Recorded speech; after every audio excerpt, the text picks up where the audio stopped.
Perkenalkan, nama saya Yanuar Desti Adi Utama dengan NIM 67202053, kelompok 3 Machine Learning B. Perkenalkan, nama saya Angga Sanova Akma dengan NIM 67202145. Perkenalkan, nama saya Emre Didani Prabawa dengan NIM 6720211168. Perkenalkan, nama saya Angelica Mayon Spasulta dengan NIM 672021034. Sekarang kita masuk ke dalam code-nya. Di sini saya menggunakan Google Colab untuk compiler. Nah, yang pertama-tama kita masuk ke dalam import library sini. Di sini ada import pandas, numpy, seaborn, dan di bawahnya ada lain-lain. Ini untuk penjelasannya akan saya jelaskan. Pandas itu untuk manipulasi data. NumPy untuk menyediakan operasi yang bersifat matematik atau array gitu. Seaborn dia untuk visualisasi data statistik. Lalu ada Matplotlib untuk visualisasi plot, grafik gitu. Lanjut ada Missingno. Missingno ini untuk data yang nol. Next nih dari sklearn semua. Yang pertama ada train test split untuk membagi datanya menjadi data train, data training, dan data testingnya. Nah, next ini ada standard scaler. Nah, standard scaler ini untuk menyediakan penskalaan fitur. Next ada accuracy score untuk mengukur dia. Dia gunanya mengukur prediksi model kita nanti. Next ada confusion matrix. Di sini dia memanggil confusion matrix untuk nanti di bawah di GBC-nya. Next ada grid search CV. Nah, grid search CV ini untuk kita lakukan pencarian grid di cross validation. Next ada import, ini yang paling penting, gradient boosting classifier yang akan kita gunakan. Nah, di sini ada import warnings juga untuk import warnings, dan di bawahnya ini untuk pengaturannya. Lalu di plt.style.use ini gaya plot kita. Oke, next kita akan menjalankan dulu ya. Menjalankan satu sel ini. Oke. Dan berhasil. Untuk next kita load data dulu.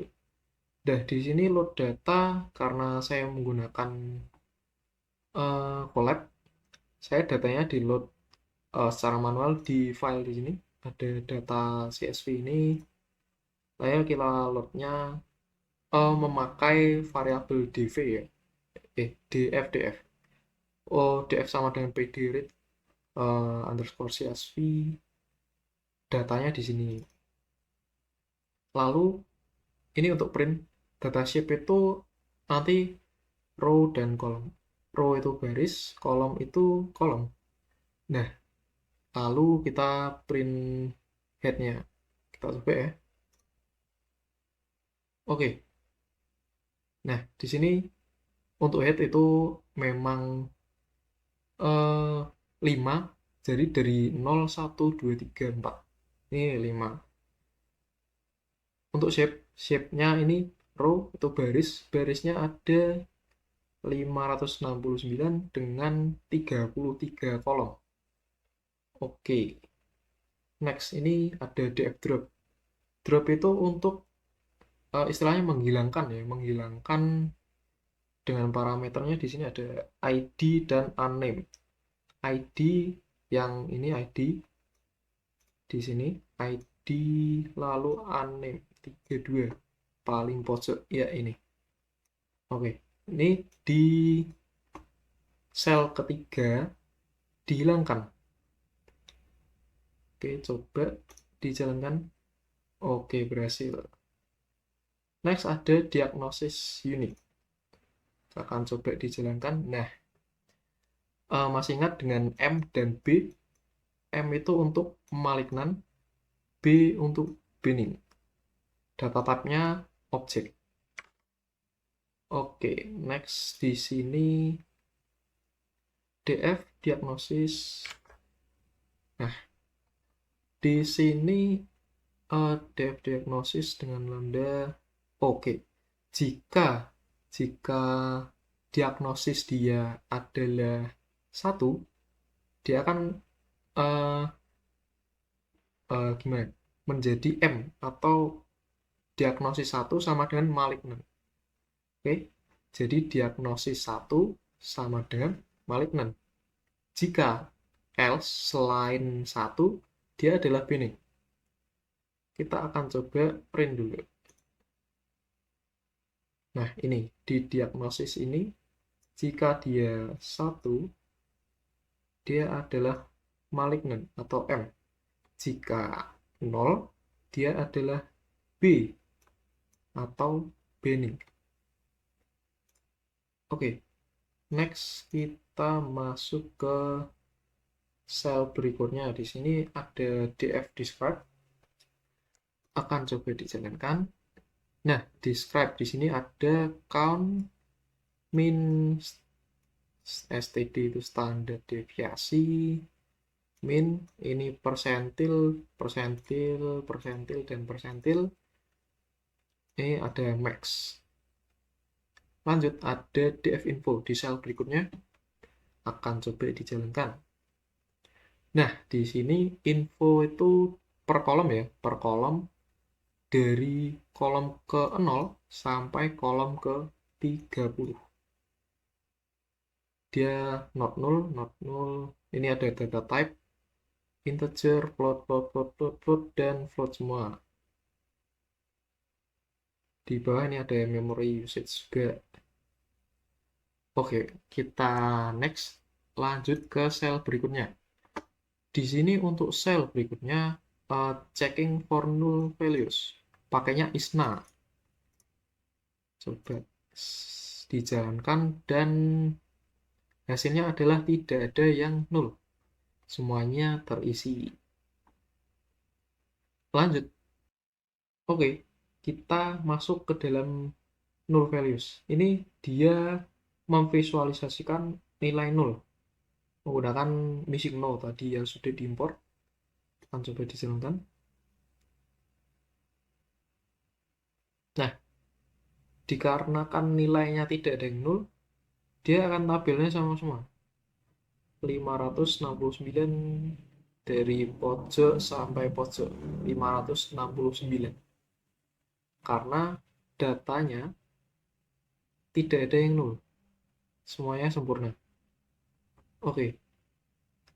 Lanjut. Nah, di sini adalah variabel histogram.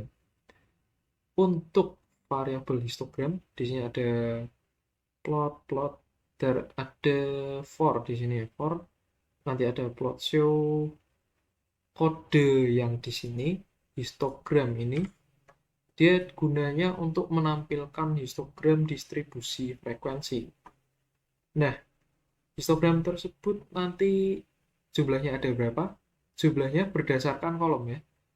Karena kolom kita ada banyak, jadi nanti akan ditampilkan seperti grid begitu. Nah, akan coba saya jalankan aja.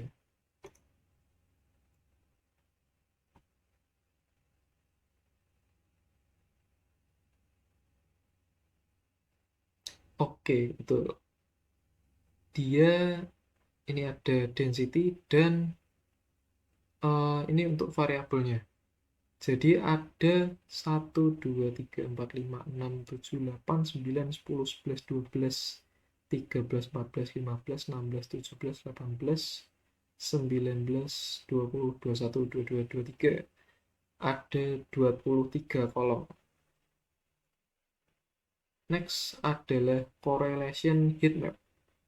Nah, di sini adalah dia menampilkan korelasi antar kolom. Nanti plotnya akan coba saya jalankan. Nah, seperti ini hasilnya. Ini adalah kolom, dan di bawah ini ada kolom juga. Mengapa dia ada penomoran begini? Karena korelasi. Korelasi di data frame dia. dia menampilkan korelasi antar kolom. Jadi seperti contohnya ini ada fractal dimension words dengan di sini ada diagnosis. Dia korelasinya 0,32. Next, di sel berikutnya, removing highly correlated features. Nah, tadi udah korelasinya udah kelihatan di sini. Kita hapus nih di sini.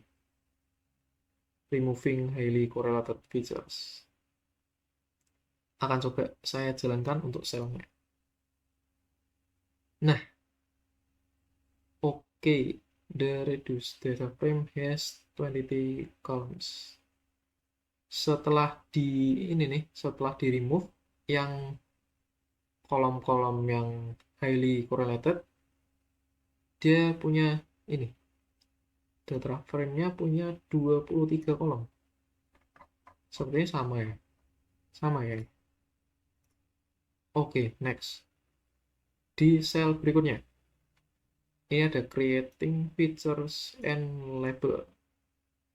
Oke, untuk di sini ada deklarasi dulu, ada X dan Y. X nanti dia drop nih, dropnya kolom diagnosis. Nah, untuk Y dia membuat data frame lagi. Data frame-nya isinya diagnosis. Jadi X dibuang, Y dimasukkan. Begitu. Ini udah jalan ya. Oke, udah jalan. Next, di sel berikutnya. Ini splitting yang tadi train test split. Dia nge-split X train, X test, Y train, dan Y test. Next ada scaling. Nah, ini scaling data.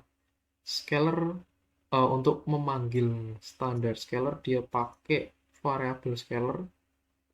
Jadi dia extrain menggunakan scaler ini, fit ini parameter yang extrain, xtest, scalar transform, xtest. Ini untuk scaling data. Scaling data, proses penskalaan yang berguna untuk mengubah skala fitur-fitur sehingga distribusinya nanti seragam. Nah, mengapa bisa seragam? Karena udah ada skalanya nih di sini, standar scalar. Mengapa seragam? Dia harus berjalan dengan baik dan stabil. Jadi, seragam itu untuk menjalankan mesin dengan baik dan stabil. Kan nggak bisa kalau semisal tidak seragam, yang sebetulnya tinggi pendek, tidak bisa baik dan stabil. Oke, anyway, kita akan lanjut. Ini di sini ada, udah masuk ke dalam gradient boosting classifier. Setelah data tadi diproses dari awal sampai di sini tadi.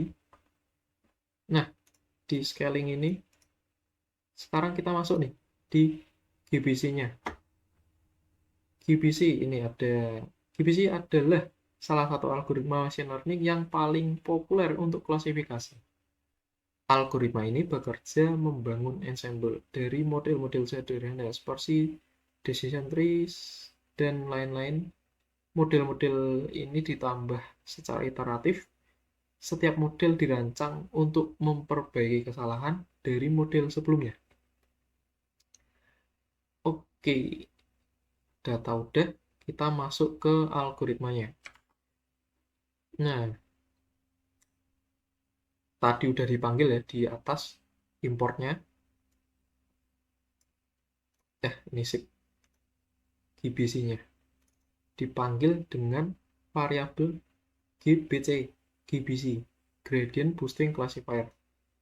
Ini fungsinya, ini variabel. Nah, di bawahnya ada parameters. Ini semacam kamus untuk nanti di bawahnya.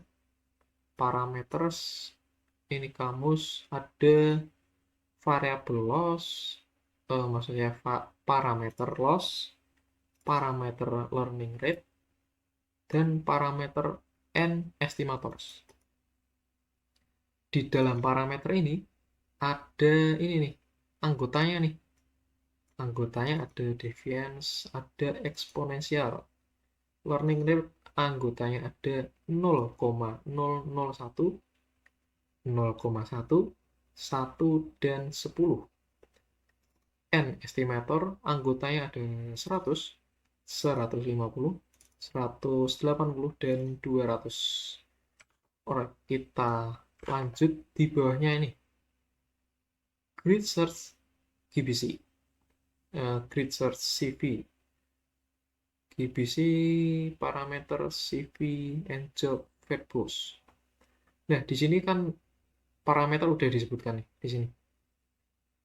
Nah, untuk grid search CV ini ada parameternya GBC, ini GBC itu ini parameters, ini CV itu cross validation. Cross validation itu ini ada 5 lipatan nih, 5 lipatan, lalu ada n jobs. N jobs itu dia gunakan semua CPU nih. Kan kita pakai CPU di PC saya, ini gunakan semua CPU yang tersedia 0,1 verbose itu menampilkan pesan selama pencarian. Nanti di bawah ada tulisannya. Next, grid search GBC fit dengan parameter extreme dan utrain. Oke. Kombinasi ya ini ya, kombinasi extreme dan utrain. Kan coba dijalankan deh. Nah, ini kan di sini executing.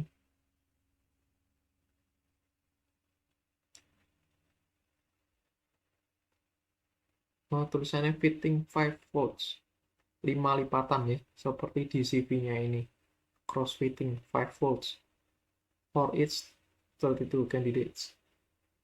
Totalingnya 160 fits. Oke, kita tunggu. Sebenarnya agak lama.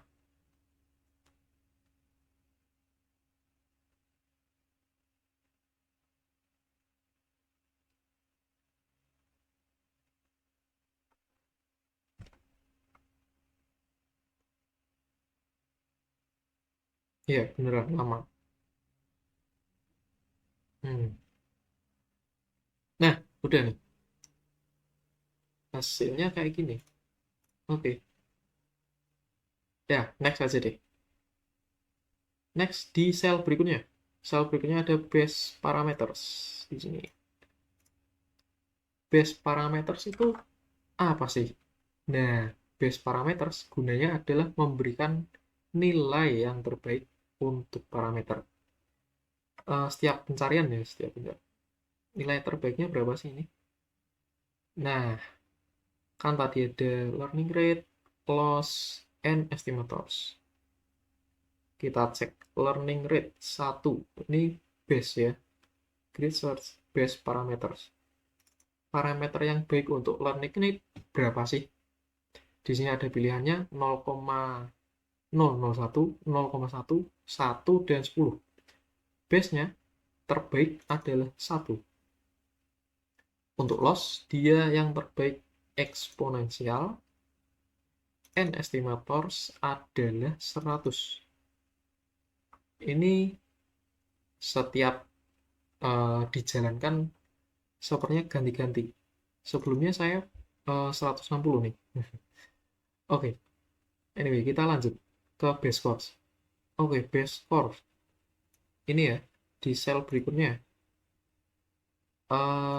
Base course. Coba jalan ini.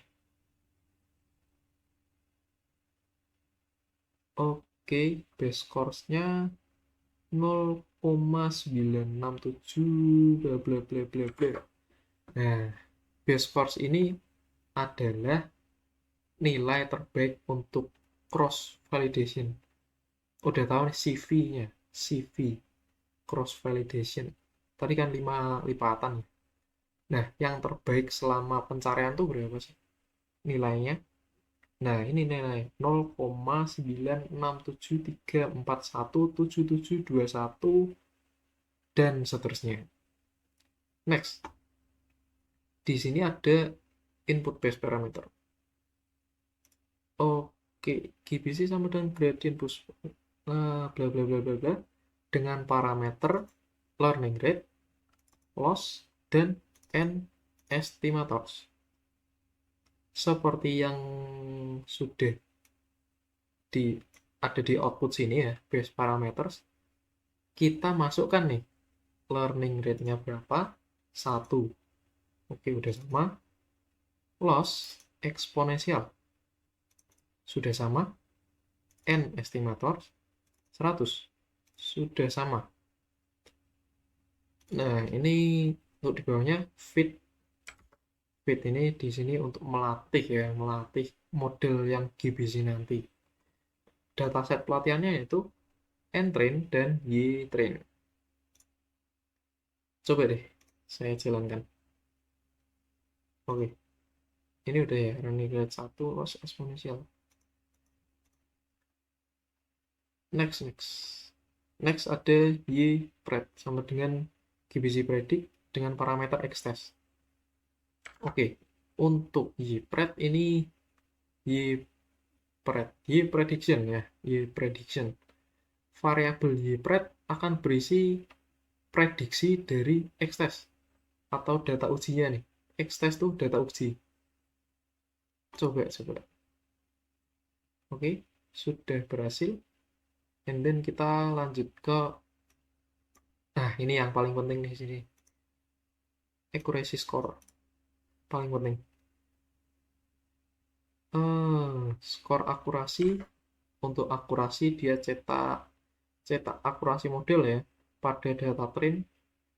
Di bawahnya ada buat lagi accuracy score, Y-test, parameternya Y-test dan Y-pred. Mengukur dan menyimpan akurasi prediksi model pada data uji. Coba deh, kita print aja. Nah, akurasi score untuk trainnya, data train 1.0, 1,0. Sempurna ya berarti ya. Sempurna. Kan max 1.0, 1,0. Sempurna nih. Oke. Di bawah untuk prediksinya hampir mendekati sempurna. 0,982. Nice. Next. Untuk sel berikutnya ini confusion matrix. Confusion matrix tuh dia ngeprint apa sih? Nah, printnya ini ada parameter Y-test dan Y-pred di sini kayak ini. Dia nanti ada matriks itu kan ada 4 ya. 1, 2, 3, 4 gitu. Kita coba print. Nah, ini. Apa sih ini? 1062162. Nah, oke. Ini adalah untuk di atas apa ya? 106 tuh atas kiri. Oh ya, atas kiri.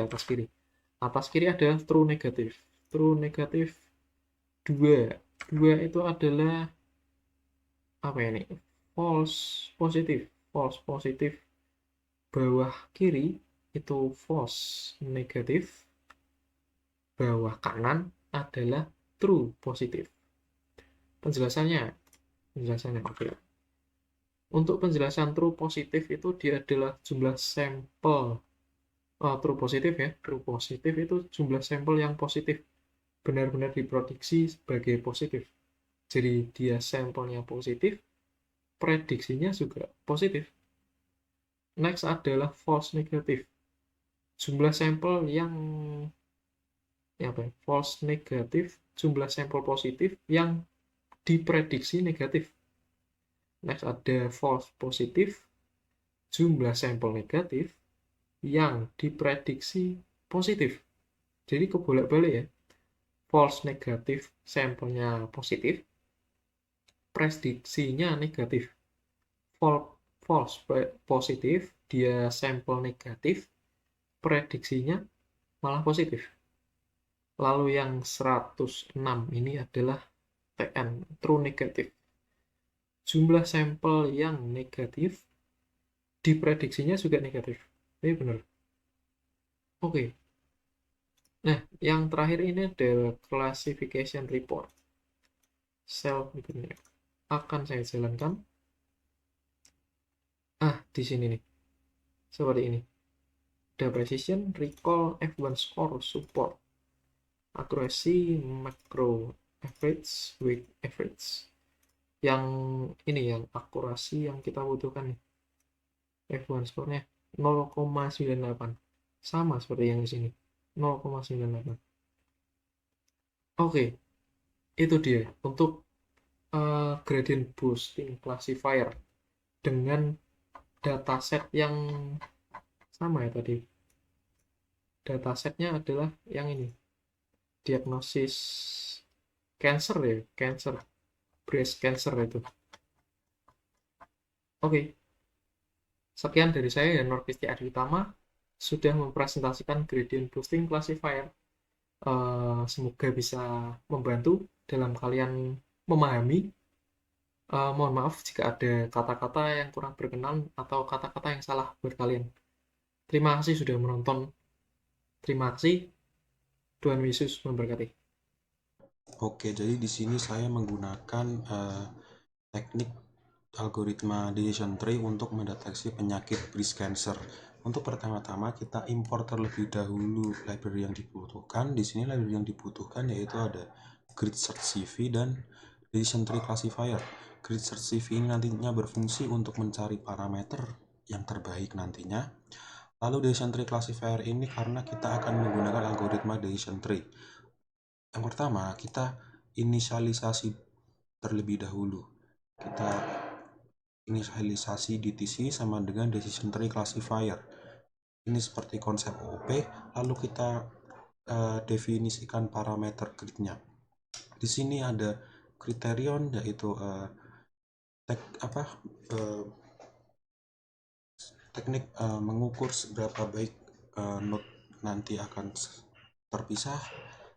Lalu di sini ada max depth, ini tingkat maksimal kedalaman node. Lalu ini ada min sample leaf, terus ada ini min sample split, dan ini ada splitter yaitu strategi pemisahan antar node. Di sini ada dua kriteria, base dan random.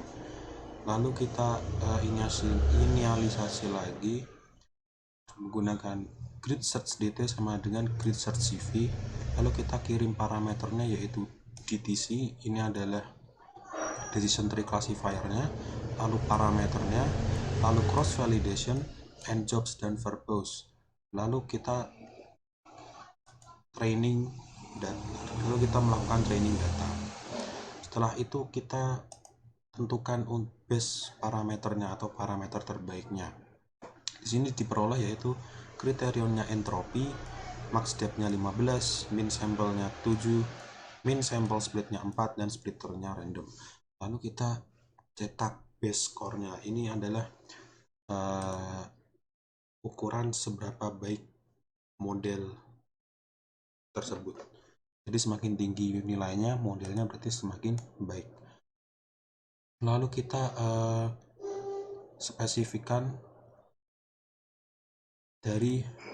spesifikan hyperparameternya yang telah ditentukan di sini tadi, yaitu dengan cara masih sama seperti tadi. Ini decision tree classifier-nya, tapi kita beri argumen seperti kriterion seperti ini tadi, kriterion entropi, max depth 15, min sample 7, min sample split 4, dan splitternya random sesuai dengan base parameternya. Lalu kita lakukan training data lagi. Setelah itu kita lakukan prediction dengan menggunakan ypredict dan lalu dtc.predict xtest. Kita akan melakukan ypredict berdasarkan data test set xtest. Lalu kita impor library untuk menghitung akurasi, confusion metric, dan classification report. Di sini kita import terlebih dahulu, yaitu ada from scalar matrix, import accuracy score, confusion matrix, dan classification report. Lalu di accuracy score ini kita cetak nilai skor dari data yang kita training, dan kita cetak skor dari data yang kita telah tes. Lalu di sini kita juga cetak confusion matrixnya, diperoleh seperti matriks seperti ini. Ini adalah confusion matrix. Nah, ini tuh artinya yaitu ada nilai true negatif, false positif, false negatif, dan true positif. Jadi true negatif itu model sesuatu yang aslinya negatif itu terprediksi negatif pula. Jadi misal di sini angkanya 101, berarti terdapat 101 data yang seharusnya negatif terkena kanker payudara dan terprediksi negatif. Lalu di false positif ini yaitu yang seharusnya negatif tetapi terprediksi sebagai positif. Jadi di sini ada 7 data yang seharusnya negatif terkena kanker payudara tapi terprediksi sebagai positif terkena kanker payudara. Lalu di sini ada false negatif, yaitu seharusnya positif tapi terprediksi sebagai negatif. Jadi di sini ada 6 data yang seharusnya positif terkena breast cancer tetapi terprediksi negatif. Lalu di sini ada true positif, yaitu sesuatu yang seharusnya positif tapi terprediksi positif. Jadi di sini ada 57 data yang seharusnya positif terkena breast cancer dan terprediksi benar sebagai positif terkena kanker payudara. Lalu di sini setelah itu kita untuk step terakhir kita cetak classification reportnya. Di sini kita akan menghasilkan nilai precision, recall, F1 score, support, accuracy, macro average, dan weighted average. Setelah melakukan inisialisasi data, kemudian kita akan melakukan analisis data menggunakan support vector classifier atau SVC. Nah, untuk melakukan analisis menggunakan SVC, yang pertama kita harus melakukan import terlebih dahulu untuk menjalankan SVC.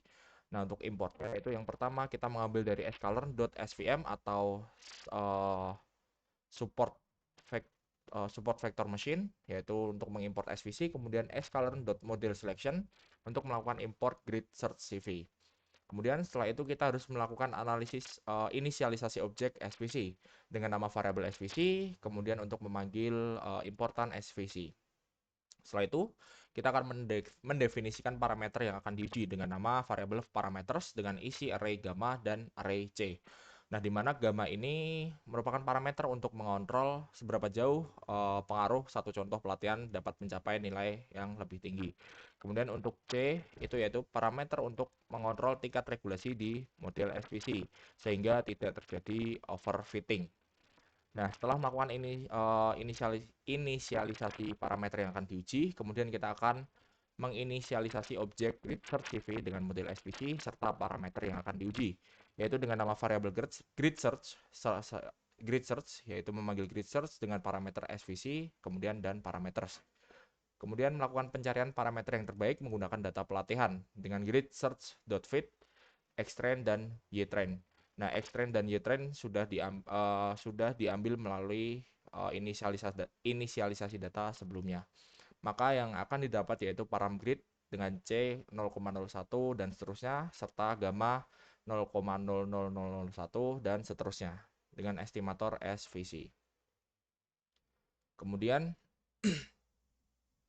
kita akan menampilkan parameter yang terbaik setelah dilakukan grid search CV, yaitu dengan cara grid search.baseparams atau base parameter. Nah, maka ditemukan dengan hasil C sama dengan 10 dan gamma yaitu 0,01. Kemudian setelah menampilkan parameter terbaik, kita akan menampilkan nilai terbaik akurasi setelah grid search CV, yaitu ditemukan hasil yaitu 0,97746 dan seterusnya. Kemudian setelah menentukan hasil dari base score sub base parameter, kita akan membuat objek SVC dengan parameter tertentu, yaitu dengan nama variabel SVC sama dengan import SVC dengan C10 dan gamma 0,01. Kemudian kita melatih model SVC tersebut menggunakan data pelatihan, yaitu dengan svc.fit menggunakan parameter xtrain serta ytrain. Maka akan dihasilkan SVC dengan nilai C sama dengan 10 serta gamma 0,01. Setelah itu, kita akan melanjutkan melakukan prediksi menggunakan model SVC pada data yang diuji dengan cara ypred sama dengan svc.predict kemudian dengan parameter xtest. Nah, setelah melakukan prediksi menggunakan model, kita harus mengukur akurasi model pada data pelatihan tersebut, yaitu menggunakan train akurasi sama dengan akurasi score. Ini menggunakan import dari akurasi score, kemudian untuk parameternya yaitu ada ytrain, terus kemudian svc.predict dengan parameter xtrain. Kemudian setelah berhasil mendapatkan nilai train akurasi, kita harus melakukan print akurasi tersebut. Setelah mengukur akurasi model pada data pelatihan, kita akan melakukan akurasi model pada data yang diuji atau dataset yang telah diinisialisasikan sebelumnya. Dengan tes akurasi sama dengan akurasi score, parameternya adalah ytest, kemudian dengan svc.predict xtest. Nah, setelah itu kita akan melakukan print untuk accuracy data testing. Nah, pada hasil akurasi ini pada training dan testing data didapatkan hasil seperti yang tertampil di layar, yaitu untuk training data dapat nilai 0,98743 dan untuk testing data yaitu 0,9766. Kemudian setelah kita mendapatkan akurasi dari training data serta testing data, kita akan menampilkan matriks kebingungan atau confusion matrix pada data uji dengan cara print confusion matrix dengan parameter yaitu hasil y-test dan y-predict. Nah, akan dihasilkan seperti ini, 107, 1, 3, dan 60, di mana 107 tersebut merupakan true negatif, kemudian 1 merupakan false positif, kemudian 3 merupakan false negatif, kemudian 6 yaitu true positif, 60 true positif, di mana true negatif 107 itu jumlah sampel ini benar-benar diklasifikasikan sebagai nilai kelas B negatif oleh model. Kemudian false positif jumlah seharusnya kelas negatif B, tetapi salah diklasifikasikan sebagai kelas positif M oleh model. Kemudian false negatif yaitu jumlah sampel yang seharusnya kelas positif atau M, tetapi salah diklasifikasikan sebagai kelas negatif oleh model. Kemudian true positif yang berjumlah 60 itu merupakan jumlah sampel yang benar-benar diklasifikasikan sebagai kelas positif atau M oleh model. Nah, setelah kita mendapatkan nilai dari confusion matrix, kita akan menampilkan classification report atau hasil dari pengujian ini dengan cara print classification report dengan parameter y-test dan y-predict, di mana dihasilkan precision 0,0 dan 1, di mana 0 itu merupakan benign dan 1 itu merupakan malignant. Nah, untuk precision dari benign sendiri yaitu 0,97 dengan recall 0,99 dan F1 score 0,98. Sedangkan untuk kelas 1 atau malignant, precisionnya 0,98, recall 0,95, serta F1 score 0,97. Di classification report ini memberikan ringkasan dari semua matriks evaluasi yang telah diklasifikasikan oleh model. Berikut merupakan penjelasan masing-masingnya, yaitu presisi merupakan rasio dari true positif dibandingkan dengan total prediksi positif, yaitu TP plus false positif, dinyatakan sebagai precision. Kemudian recall merupakan sensitivitas atau true positive rate, merupakan rasio dari true positif dibandingkan dengan total aktual kelas positif. Kemudian F1 score merupakan harmonic mean dari precision dan recall, dinyatakan sebagai F1 score, yaitu 2 kali dari precision dikali recall, dan dibagi dengan precision ditambah recall. F1 score memberikan keseimbangan antara precision call dan recall. Precision dan recall. Kemudian ada support. Support merupakan jumlah sampel yang benar-benar termasuk dalam setiap kelas. Kemudian yang selanjutnya ada akurasi, merupakan rasio dari jumlah prediksi yang benar, TP plus TN, true positif dan true negatif, dibandingkan dengan total sampel dinyatakan sebagai akurasi, yaitu TP plus TN dibagi TP plus TN plus FP dan plus FN. Kemudian ada macro average, merupakan rata-rata dari metrik-metrik di atas untuk setiap kelas, dan setiap kelas diberi bobot yang sama. Kemudian weight average, merupakan rata-rata dari metrik di atas setiap kelas, dengan setiap kelas diberi bobot sesuai dengan jumlah sampel tersebut. Jadi untuk hasil kesimpulan dari pengujian menggunakan SVC dapat dihasilkan untuk malignant mendapatkan precision sebanyak 0,97 dan untuk benign 0,97 dan malignant 0,98. Seperti itu. Oke, di sini saya akan menjelaskan mengenai algoritma K-network classifier atau disingkat KNN, algoritma KNN. Di sini pada bagian pertama, from SQL Lakebors, import K-network classifier. Di sini tuh kita mengimport library dari skitlearn. Kita import dari situ untuk kita nanti kenalnya tuh sebagai K-network classifier ini. Kemudian kita lanjut di baris selanjutnya itu ada KNN K-network classifier. Nah, di sini tuh kita membuat model KNN baru. Nah, kita simpannya di mana? Kita simpannya di KNN sini. Lanjutnya di baris terakhir bagian sini. Nah, di bagian sini tuh X-train sendiri tuh dia berisi mengenai fitur-fitur dari data pelatihan. Kemudian di G-train itu isinya tuh label atau kategori yang sesuai dengan setiap data pelatihannya. Nanti kalau kita run, dia bakal keluar seperti ini. Kita lanjut di sel berikutnya. Nah, di sel berikutnya ada model prediction. Nah, di model prediction sini tuh kita menggunakan model KNN yang sudah tahu bagaimana memprediksi berdasarkan pembelajaran dari data pelatihan. Jadi sekarang tuh kita mengujinya dengan data baru yang belum pernah dia lihat sebelumnya. Ya, nah di sini disebutnya tuh data yang belum dia pernah lihat sebelumnya, itu namanya X-test. Nah, hasil prediksinya itu nanti bakal disimpan. Nah, disimpannya di mana? Disimpannya di Get Prediction. Kemudian kita lanjut ke akurasi skornya. Nah, di akurasi skornya yang bagian ini, KNN Ration X-Train. Nah, itu maksudnya apa? Jadi di baris ini tuh dia akan mencetak nilai akurasi model pada data pelatihan. Nah, fungsinya akurasi skor ini apa? Dia tuh mengukur sejauh mana model tuh berhasil memprediksi dengan benar pada data pelatihan. Kemudian keseluruhan dari code ini itu dia memberikan informasi tentang seberapa baik model KNN itu dapat memprediksi dengan benar pada data pelatihan dan data diuji. Akurasi yang lebih tinggi menunjukkan kinerja model yang lebih baik. Di sini kita mendapatkan hasil 96%, kemudian 93%. Nah, lanjut lagi ke convention matrix. Kalau convention matrix sendiri itu kita melihat jumlah prediksi yang benar.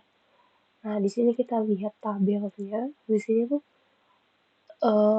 ada namanya kalau prediksi yang benar itu nanti dibilang true positif dan true negatif. Kemudian jumlah kesalahan prediksinya tuh false positif dan false negatif. Gunanya apa sih convention matrix ini? Gunanya sendiri tuh dia tuh memberikan wawasan atau informasi yang lebih rinci tentang performa model dari berbagai kategori yang ada. Kemudian kita lanjut di bagian terakhir, classification report. Nah, classification report sendiri itu seperti namanya, dia memberikan laporan klasifikasi. Nah, laporan klasifikasi ini isinya apa aja? Jadi di dalam sini tuh kita akan tahu performa model. Performa modelnya itu ada precision, recall, F1 score, dan support. Precision sendiri tuh menunjukkan seberapa baik model tuh dapat mengidentifikasi kelas tertentu tanpa membuat banyak kesalahan positif palsu. Nah, kalau kita lanjut ke recall sendiri itu menunjukkan seberapa baik model tuh dapat mengidentifikasi semua instan dari kelas tertentu tanpa melewatkannya. Kemudian F1 score sendiri itu merupakan rata-rata dari precision dan recall sendiri. Nah, F1 score sendiri itu memberikan gambaran keseluruhan kinerja model. Kemudian support, yang bagian terakhir, support ini jumlah instan yang sebenarnya dari setiap kelas dalam data uji atau data tesnya. Sekian penjelasan saya mengenai KNN atau algoritma KNN. Oke, perkenalkan di sini kami kelompok 3 di kelas Machine Learning B. Di sini kami akan menjelaskan tentang breast cancer classification, yang nantinya proses dan code-nya akan kami jelaskan pada presentasi ini. Di sini adalah tim kami, yaitu ada saya, Yanuar Kristi Adi Utama, dengan NIM 67202053. Lalu ada ketiga rekan saya, yaitu Anggasta Naufal dengan NIM 67202145, Angelica Mailen dengan NIM 672021-034, dan Randy Denny dengan NIM 672021-168. Next, di sini ada pertanyaan nomor 1 yang akan saya serahkan kepada rekan saya. Oke, kita masuk ke nomor 1. Jadi data ini, algoritma yang kami gunakan ini termasuk ke dalam supervised learning. Kenapa? Karena data trainingnya itu sudah berlabel. Lalu tujuannya ini untuk memprediksi label kelas dari data point yang baru.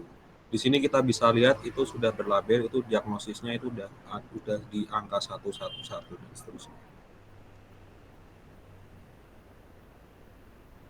Next. Oke, kita lanjut ke nomor 2. Di sini pertanyaannya akan menjelaskan mengenai datasetnya, sumber datanya dari mana, berapa atributnya, berapa jumlah instansinya, dan berapa jumlah datanya. Untuk dataset breast cancer classification ini diambil dari Kaggle yang memiliki 31 atribut, kemudian memiliki instance sebanyak 569, dan jumlah data sendiri pada penelitian ini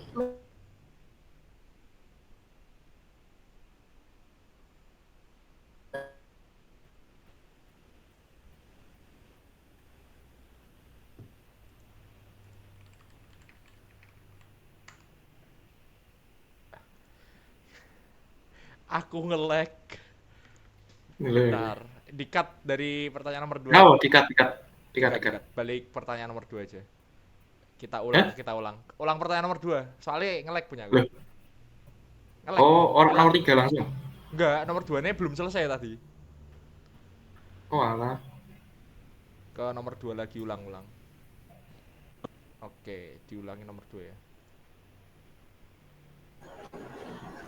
Kita lanjut ke pertanyaan nomor 2. Di sini kami akan menjelaskan mengenai datasetnya, sumbernya dari mana, berapa atributnya, berapa instansinya, kemudian berapa jumlah datanya.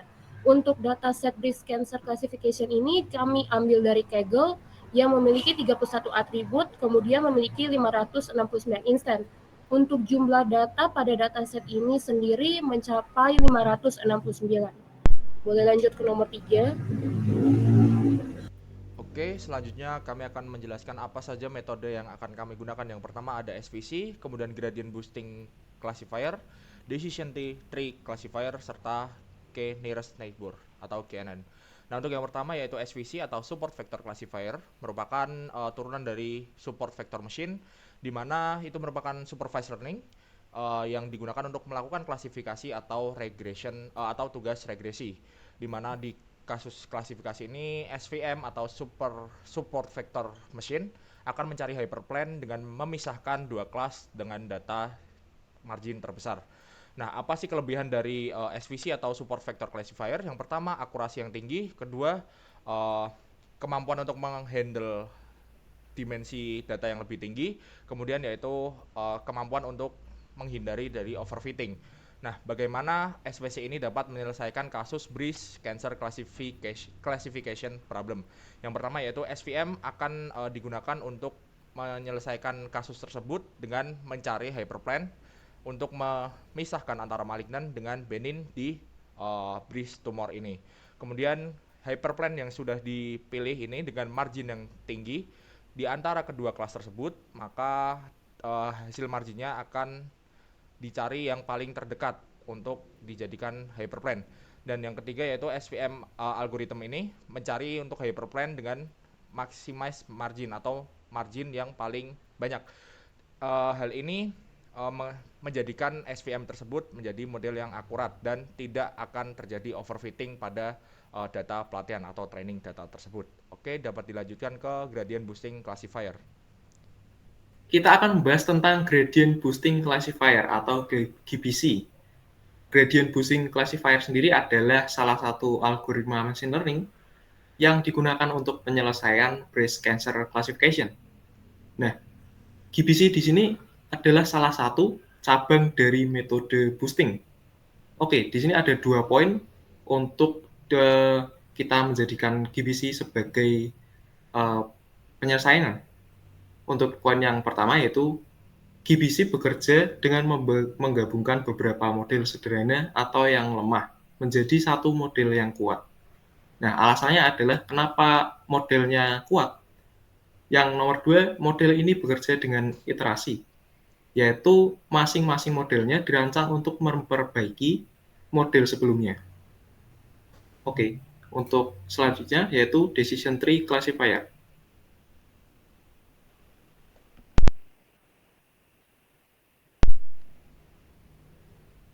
Oke, sekarang kita masuk ke Decision Tree Classifier. Decision Tree sendiri itu biasa digunakan untuk klasifikasi dan regresi, di mana setiap internal atau decision node-nya itu mewakili setiap fitur atau atribut dari dataset. Lalu branches atau cabangnya itu mewakili decision rules-nya, dan leaf node itu mewakili output atau outcome-nya. Lalu dengan menggunakan DTC ini kita dapat memperoleh beberapa keuntungan, yaitu yang pertama itu mudah untuk dimengerti, yang kedua itu sangat berguna untuk mengatasi permasalahan tentang decision atau keputusan. Lalu yang terakhir itu membantu untuk memikirkan beberapa output yang nantinya bakal terjadi, seperti itu. Lalu bagaimana decision tree ini bekerja dalam mendeteksi kanker payudara. Yang pertama itu decision tree akan memilih fitur terbaik atau atribut terbaik untuk memisahkan data berdasarkan metrik yang telah dipilih. Lalu dataset secara berulang akan memisah dan membentuk pohon di setiap node-nya. Dan di tiap internal node-nya, sebuah keputusan atau tes itu dibuat. Setelah keputusan itu dibuat, lalu membuat cabang lagi untuk menghasilkan outcome yang berbeda. Decision tree ini mengikuti rules untuk membuat decision dan memberi nilai pada kelas atau label, malignant or benign. Next. Oke, kita lanjut ke metode terakhir yang kami gunakan. Di sini kami terakhir menggunakan K-Nearest Backward atau KNN. Jadi KNN itu secara sederhana itu dapat berarti bahwa KNN itu berdasarkan sebuah asumsi bahwa objek yang mirip atau serupa itu cenderung berada dekat satu sama lain. Makanya bisa dikatakan itu neighbor atau tetangga. Jadi untuk memprediksi suatu nilai atau label baru, KNN itu mencari tetangga terdekat dari data yang sudah ada. Nah, contoh kasusnya itu seperti kalau ada sebuah rumah yang berada tepat di tengah antara kota Bandung dan di Kabupaten Bandung dan di tengah kota Bandung, itu pemerintah mungkin bingung apakah itu masuk ke kota Bandung atau kabupatennya. Nah, dengan masalah seperti ini dapat diselesaikan dengan algoritma KNN. Jadi itu melibatkan jarak antara rumah tersebut dengan rumah-rumah yang ada di sekitarnya atau tetangganya. Nah, untuk kelebihan KNN sendiri itu yang pertama, KNN itu sederhana dan mudah dimengerti. Kenapa KNN bisa dikatakan begitu? Karena KNN itu adalah konsep dasarnya itu relatif mudah dipahami dan implementasinya cenderung relatif lebih mudah. Kemudian yang kedua, dia tuh efektif untuk data yang terbatas. KNN itu dapat memberikan performa yang baik ketika data terbatas atau jumlah fitur atau atribut itu relatif kecil. Dan yang terakhir, dia tuh bekerja dengan baik untuk data yang berubah atau dinamis. KNN sendiri itu mudah menyesuaikan diri dengan perubahan data karena tidak memerlukan proses training atau pembelajaran ulang yang signifikan saat datanya itu berubah. Nah, bagaimana KNN sendiri itu menyelesaikan permasalahan breast cancer classification? Yang pertama, KNN itu belajar dari data mengenai kanker payudara seperti teksturnya, radiusnya, diagnosis, dan lain-lain untuk memahami pola dan hubungan antar fitur. Kemudian, model KNN ini diinisialisasi dengan parameter seperti jumlah tetangga terdekat yang nanti akan disimbolkan dengan K. Nilai K ini sendiri yang akan menentukan berapa banyak tetangga terdekat yang akan digunakan untuk memprediksi label baru itu. Yang kedua, nanti model KNN itu dilatih untuk menyimpan data pelatihan di dalamnya. Ketika ada instansi tumor yang baru yang perlu diprediksi, KNN itu sendiri akan mencari nilai K tetangga terdekat dari data pelatihan yang sudah ada, kemudian akan akan dibuat sebagai prediksi untuk instansi baru. Dan yang terakhir, setelah melakukan prediksi, performa modelnya itu dievaluasi menggunakan metrik-metrik seperti akurasi, convention matrix, kemudian laporan klasifikasi. Di sini kita akan memahami sejauh mana model akan membedakan antara tumor jinak atau ganas yang akan disimbolkan dengan M dan B pada label-label tersebut. Mungkin boleh lanjut. Oke, selanjutnya yaitu kita akan membahas metode apa sih yang terbaik untuk kasus dari breast cancer classification. Dari hasil dari pengujian yang kita dapat dan beberapa sumber yang kita cari untuk kasus breast cancer classification yang paling baik yaitu adalah gradient boosting classifier. Kenapa? Karena dari gradient boosting classifier sendiri dia akan mendapatkan akurasi yang tinggi untuk kasus ini. Nah, hal itu didukung dari studi atau penelitian dari Zhang et al. Tahun 2020 yaitu menemukan bahwa GBC itu mendapatkan akurasi sebesar 99,6%. Dan hasil yang sama juga kita dapatkan dari eksperimen kita untuk menggunakan metode GBC ini. Seperti pada tabel yang sudah tertera di bagian bawah. Kemudian yaitu GBC itu sangat efektif untuk menghindari dari overfitting. Yaitu GBC dibuat dari sebagian seri dari decision tree atau pohon keputusan untuk mendukung satu sama lain. Kemudian yang terakhir yaitu penggunaan GBC itu sangat mudah untuk diimplementasikan. Hal tersebut dapat diimplementasikan dengan bahasa Python, R, ataupun Java. Nah, untuk hasilnya seperti yang tertera pada gambar di bawah untuk ranking dari pengujian yang berasal dari sumber Kaggle. Oke, kita bisa next. Oke, selanjutnya yaitu kesimpulan. Dari kasus yang kita dapatkan dapat diambil kesimpulan bahwa breast cancer classification itu menggunakan label data dan hal tersebut dapat dikatakan bahwa breast cancer classification ini termasuk dalam supervised learning. Hal tersebut didukung dengan adanya data ukuran tumor, kemudian bentuk tumor dan seterusnya yang merupakan target kelas dari malignant atau benign atau klasifikasinya. Kemudian kenapa GBC merupakan metode yang paling cocok untuk kasus ini? Yang pertama, itu adalah akurasi yang sangat tinggi, kemudian menghindari dari overfitting, dan yang ketiga, kemudahan untuk dilakukan implementasinya untuk bahasa Python atau lainnya. Next. Apakah metode selain dari GBC itu buruk atau tidak berguna? Jawabannya GBC tidak selalu menjadi raja untuk tiap-tiap kasus. Nah, hal tersebut berdasarkan yang pertama yaitu kompleksitas data, di mana ketika data lebih simpel atau lebih sederhana, kita dapat menggunakan metode yang lebih simpel pula, yaitu seperti regresi logistik yang dimana itu menghasilkan akurasi yang lebih tinggi serta menggunakan source yang lebih rendah. Kemudian ketidakseimbangan data. Ketika terdapat dataset atau kasus yang datanya itu tidak seimbang, seperti benign tumor versus malignant, itu kita dapat menggunakan metode seperti SMOOT atau ADASIN yang bisa jadi lebih efektif daripada GBC. Dan yang ketiga yaitu jika datanya merupakan non-linear relationship, di mana ketika data kita kompleks non-linear relationship, maka metode yang bisa digunakan yaitu adalah neural network cloud outperform neural networks yang dapat digunakan selain dari GBC. Oke, next.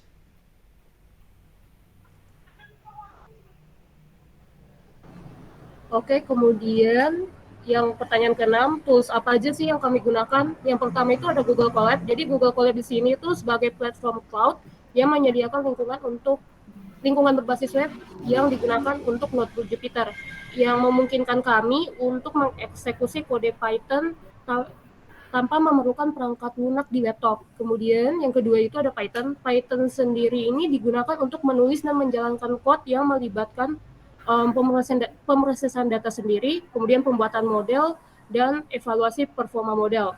Yang ketiga yang tidak kalah penting yaitu laptop. Jadi di sini laptop sebagai perangkat keras yang kami gunakan untuk menjalankan Google Colab, kemudian mengeksekusi kode Python-nya sendiri. Kinerja dari laptop sendiri itu dapat mempengaruhi kecepatan dari eksekusi program kami sendiri. Kemudian yang terakhir itu adalah koneksi internet, karena kami menggunakan Google Colab dan mendownload atau mengakses dataset dari Kaggle, model machine learning atau sumber daya lainnya. Jadi kita sangat memerlukan internet dalam proses pengerjaan ini. Mungkin next. Di sini adalah pre-processing data. Untuk yang pertama, kita akan importing libraries atau mengimport library-nya.